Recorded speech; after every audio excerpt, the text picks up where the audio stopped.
we're talking about programming. If I want to program or revamp our program, or can I? Okay, go ahead.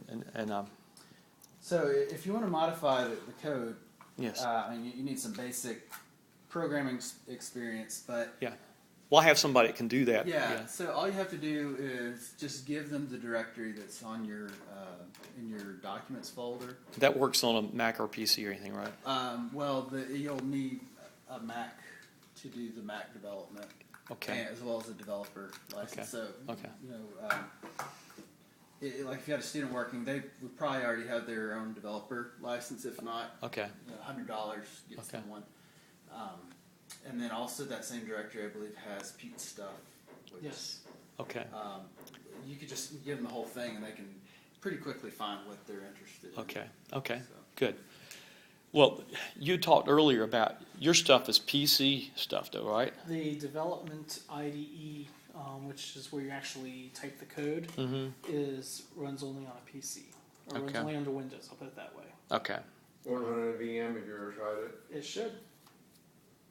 Run a VM or What is- Parallels. The or something. virtual machine or run Parallels. Okay. Okay. Unless you run Windows on top of the Mac OS. Yeah. Okay. I know what you're talking about now. Okay. So you were saying that I could invert this matrix by going into that code and just substituting the A for the U and swapping places in that. And Yeah. I wonder if there's, just thinking out loud, I don't want to do this right now, would there be any way to make a toggle? I guess that would be more complicated, where you could have a this or inverted. Yeah, it's possible. It might look a bit more complex, though. Yeah, it is just a question of like how do you want to go about toggling it to Yeah. something you're gonna like your one little piece of code that you're gonna change, like actually in the source code, or are you trying to toggle it by sending some secret hardware?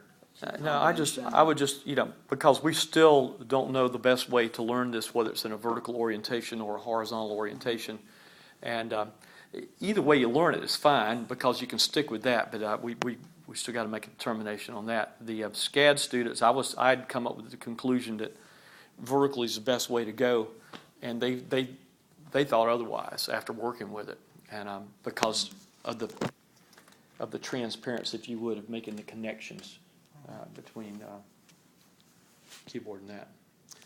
Okay, that's my question. Let me look here.